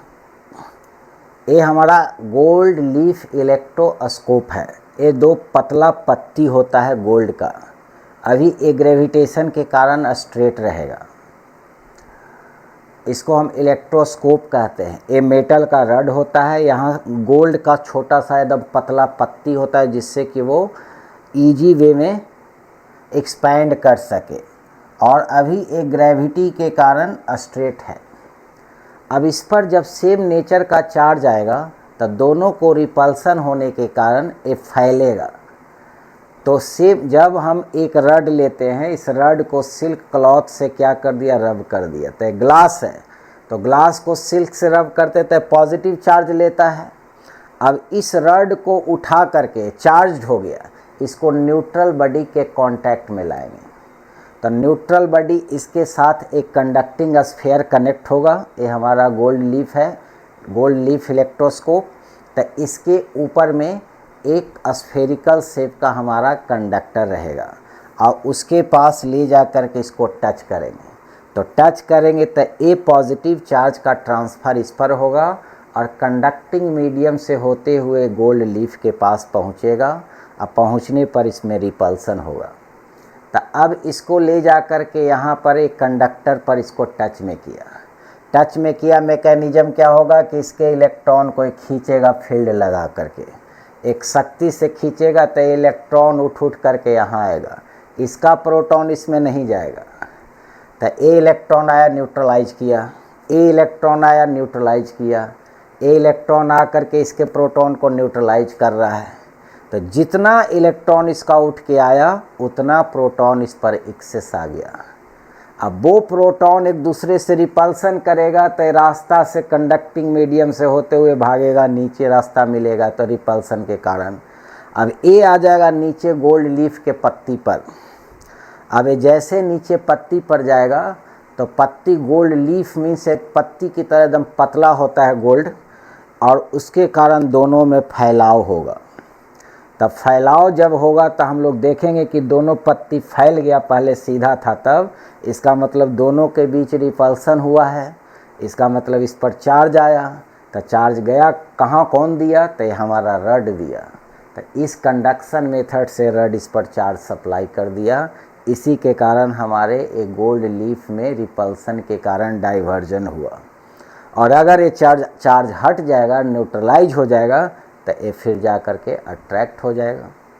तो अभी तो हम पॉजिटिव चार्ज रड लिए थे, अब हम निगेटिव लेते हैं। तो एबोनाइड रड को हम सिल्क से रब या फर से किसी चीज़ से रब करेंगे तो इस पर निगेटिव चार्ज आएगा, क्योंकि एबोनाइट रड का इलेक्ट्रोनिगेटिविटी वर्क फंक्शन बहुत हाई होता है, किसी के इलेक्ट्रॉन को खींच लेगा। फिर इस रड को ले जा कर के वहीं इलेक्ट्रोस्कोप के कंडक्टिंग स्फीयर पर टच करेंगे। फिर यहाँ टच करेंगे तो अब चूँकि इलेक्ट्रॉन है तो इलेक्ट्रॉन फ्लो करेगा, प्रोटॉन फ्लो नहीं करता है। तो बताए थे कि इलेक्ट्रॉन का मूवमेंट इससे होते हुए नीचे चला जाएगा। तो इलेक्ट्रॉन ए क्या करेगा, इस पर जंप करेगा। अब ए इलेक्ट्रॉन यहाँ जंप कर के यहाँ जाएगा, और ए जब इलेक्ट्रॉन यहाँ से जंप करेगा तो इसके प्रोटॉन को क्या करेगा, न्यूट्रलाइज करेगा। इसके प्रोटॉन को न्यूट्रलाइज करेगा तो जितना प्रोटॉन इसको न्यूट्रलाइज करेगा उतना इस पर एक्सेस इलेक्ट्रॉन डेवलप हो जाएगा, क्योंकि पहले से जिसके प्रोटॉन था, जिसके इलेक्ट्रॉन था वो प्रोटॉन भाग गया, न्यूट्रलाइज कर दिया है। तो अब जो बचा हुआ इलेक्ट्रॉन में रिपल्सन होगा, और रिपल्सन के कारण ये रड के थ्रू दूर भागना चाहेगा और फिर आकर के गोल्ड लीफ पर इकट्ठा होगा। और सेम नेचर के चार्ज अगर इकट्ठा होता है तो दोनों एक दूसरे को रिपल्सन करेगा, तो ये गोल्ड लीफ फिर फैलेगा। तो हम लोग समझ लेते हैं कि इसका मतलब ए हमारा निगेटिव चार्ज इस पर ट्रांसफ़र हुआ, कनेक्ट किए थे तो कंडक्शन मेथड से ट्रांसफ़र हुआ है। तो ये हमारा एनिमेशन है, इस एनिमेशन के थ्रू भी हम कंडक्शन मेथड को क्लियर समझते हैं। अब हम लोग देखते हैं इसको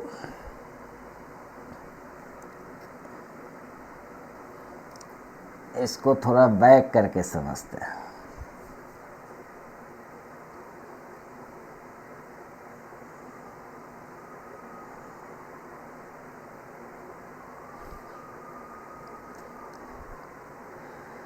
कंडक्टर पर चार्ज का डिस्ट्रीब्यूशन किए थे।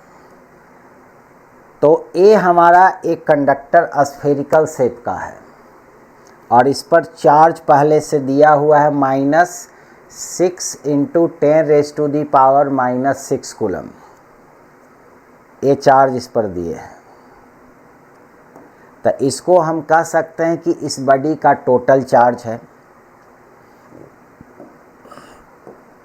तो इस बॉडी पर जो टोटल चार्ज अभी दिए हैं वो -6 × 10⁻⁻6 कूलम, और इस पर अभी कोई चार्ज नहीं है। ए भी न्यूट्रल है और ए भी न्यूट्रल है।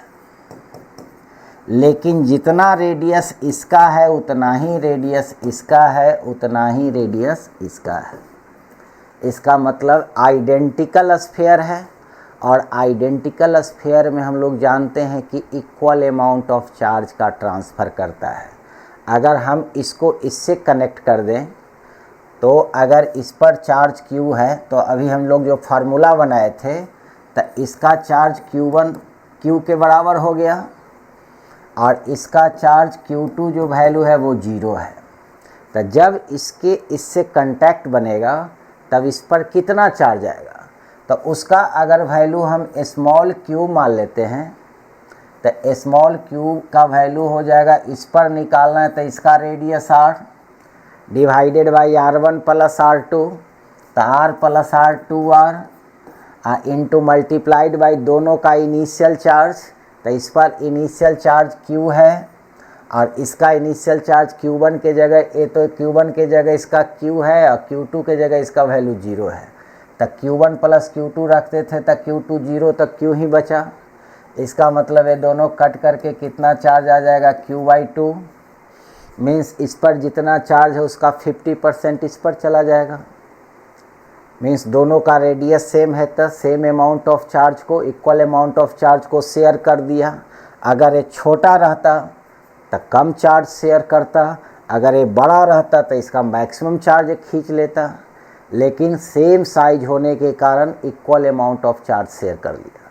फिर अगर इसको इससे कनेक्ट कर लेंगे तो इसके पास अगर q/2 है तो दोनों 50-50 शेयर करेगा, तो इसमें से 50-50 करेगा तो q/4 शेयर कर लेगा। इसी का एक एनिमेशन है, तो इस एनिमेशन को देख लेते हैं। a-6 इंटू 10⁻⁻⁶, इसका हाफ चार्ज ले लिया, और जब a इससे टच किया तो इसका हाफ a ले लिया, तो दोनों हाफ हाफ कर लिया। इसका हाफ इससे चला गया तो इस पर हाफ बच जाएगा। अब a इसके साथ कांटेक्ट हो गया तो इसका हाफ a ले लिया।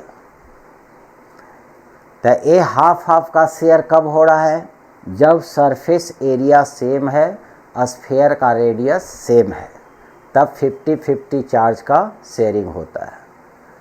अब हम लोग क्या करेंगे, अब अगले क्लास में इससे related conduction method of charging से रिलेटेड जितने भी टाइप का न्यूमेरिकल क्वेश्चन बनता है वो सारा क्वेश्चन हम लोग डील कर लेंगे।